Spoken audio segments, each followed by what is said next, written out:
Good morning, you lovely people. Okay, so people keep on asking me for recipes about my cooking that I keep on putting on Facebook and Instagram, which really annoys some people. But then some people embrace it and say, I want to eat some of that food. Can I come over for dinner, Johnny?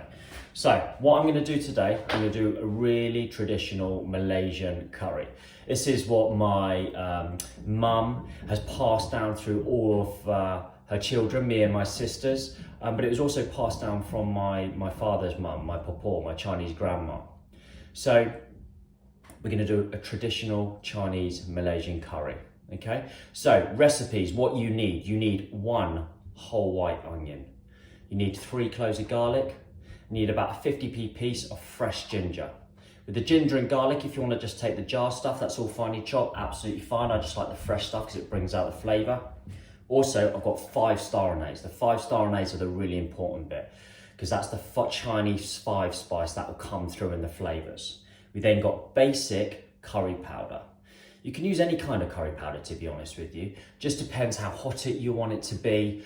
But because even if it's Indian, it doesn't matter because Malaysian cooking has lots of elements of Thai, Indian, Chinese, all brought together. Okay, then we've got a little bit of curry paste, Mayploy curry paste. If you want, you can just use the paste if you want. You can get this down in Tesco's, good stuff. Because it's a Malaysian curry, we're gonna have some potatoes in it. We're also gonna have some boiled eggs in it. Coconut milk, really important. If you want a dry curry, you don't have to put any coconut milk in at all, and it will be potent, it will be hot. But for me, because I want my family to have it, and I'm gonna make some for my neighbours as well, one over there and one over there, and I think one over there, because they love my curries. I'm gonna drop it off out their back door during this coronavirus epidemic. Horrible stuff. Anyway, with all of those ingredients, you want 1 whole chicken chopped up. If you don't like bone chicken, just use some chicken breast. Fingers crossed you can get some down the supermarket. Then we've got some soy sauce, some salt for seasoning, a little bit of sesame oil, and also some fish sauce as well. I'm going to take you around the ingredients. But yeah, hope you enjoy it. Let me know if it works and make a nice curry. Okay, so as I said, we have 1 whole chicken chopped up, but you can use just your normal chicken breast, chicken thighs, anything. In there, we have chopped garlic, onion, ginger, and those 5 star anise. That brings through the 5 spice, that Chinese element to this cooking. We then got some paste and about 1.5 tablespoons full of curry powder. You can actually use just 1.5 tablespoons of paste if you want. Like I say, that Mayploy. We've got some blanched potatoes. So just do if you're doing roast potatoes for roast dinner. Just blanch them and then we're gonna add that to the curry. We've got the Mayploy. So that's just your traditional curry paste. They do green curries, red curries. This is a Penang curry. They also just do a traditional normal curry. Whole tin of coconut milk. And then, as I say, the soy, sesame seed oil, and salt.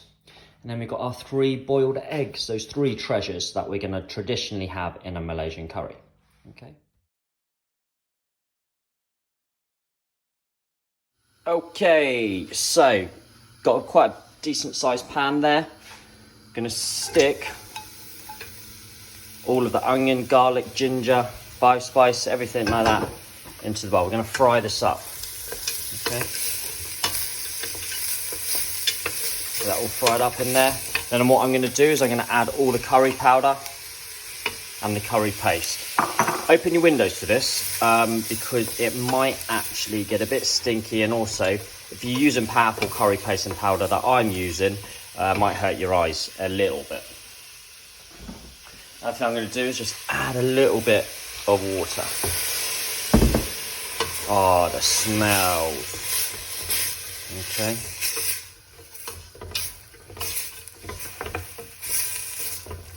You kind of make it into a nice sort of paste. If you need a little bit more water, just to get that consistency. It will all be soaked up by the chicken. And you want it in that consistency so when you put the chicken in there, then all the chicken soaks all of that powder up, like so, and get that fried up. Do that for about 5 minutes. just so all those flavours start coming through. The garlic, the ginger, the onion. Those are always your 3 elements that you want in any sort of Chinese cooking. And then you've got your star anise in there as well. And that's where the 5 spice, the real sort of the Chinese flavours start coming through. So do that for about 5 minutes. And then what we're going to do, we're going to add the chicken. Right, so hopefully you can see this. So you've got all your chicken. You're going to add all of that chicken. These dirty bowls out of the way. I'm going to mix all of that together. Get it completely covered. This is on quite a high heat, but what you don't want to do is burn any of that curry paste, onion, so just keep on stirring it through.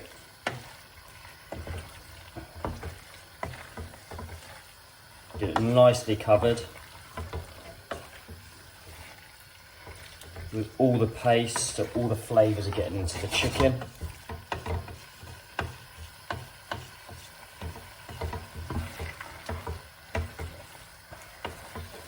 Perfect. We're going to leave that again for about another 5 or 6 minutes. You don't want to fry the chicken. Like I say, this is the way my mum and my Chinese grandma taught me to cook it, so other people might vary. But you always follow your mum's recipes, don't you? So I'm going to leave that for about 5 or 6 minutes, just so the chicken starts cooking through. Okay, so for that next bit, chicken's been in there. I'm going to get all that coconut milk in there. This is where the curry really starts coming together with all its flavours.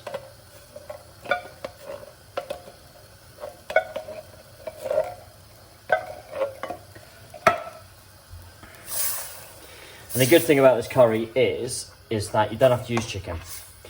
You can make a nice fish curry with it, just using the same principles. You do a vegetable curry with it. You could use pork, you could use beef. I would suggest if you're doing beef though, really slow cook it because you want the beef to be tender.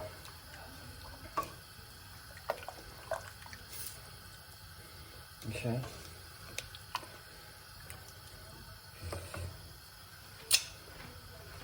Now what I'm going to do is add those potatoes in. When we were kids, me, Hannah and Tamsin, we would wake up in the morning and have curry on toast. All the potatoes would be nice and soft, and then we would just crush them onto the toast. Delicious. So what I'm going to do now,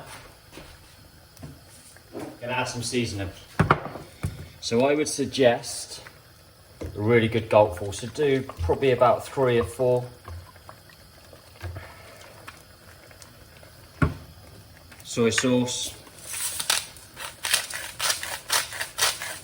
The good twists of the salt. And I'm going to get a bit of nutty flavour into it. And a little bit of sesame.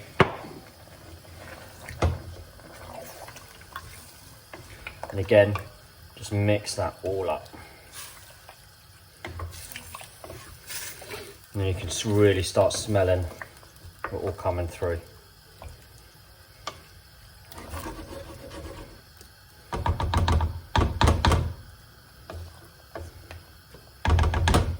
Cover it. And then you want it to simmer, take it down to a low heat for about 2 hours. Okay, so we have been simmering for just over an hour, and you can see that the curry has turned into a rich red. Beautiful sauce, rather than the coconutty one then, when you put the coconut milk in. All those juices and flavours are going into the potatoes, they're going into the chicken. See, it's a little bit oily, that's because I've used bone chicken. If you're just using breast, it isn't going to go that oily. Okay, so what I want to do now is I want to add my 3 little treasures, my boiled eggs. So hard boil these, okay, you don't want to be soft boiled. And what I'm literally going to do is just baste them right down into the curry. Okay. Still keeping it on that low heat. Your potatoes are going to soften up. The flavours are going to come out even more. Put the lid back on and keep that simmering away for another 40 minutes or so. Okay, so beautiful. So we have left that probably simmering for about, probably say good couple of hours. You see the eggs still all in there, and it has turned even more redder into that really nice rich sauce. It looks delicious. Steam up a bit. So what we're also going to do, we are going to plate this up as if you're having a dinner party, and we are going to do it just with some fresh jasmine rice that's nicely fresh and steamed. So give me one moment, we'll bring this over to the table, and then we'll plate it all up and make it look beautiful. Okay, we're going to plate it up. You need a garnish. So in there you've got cucumber, chopped coriander, some little chili flakes, and some squeeze of lime to put over the curry. Special trick of mine, always when you're plating up for a dinner, get a small bowl about this size, get your freshly steamed rice, pop it on top, voila. Looks really cool as well. So then we're going to put the chicken just on there. Some of the potato, like so. Get all of those juices on there.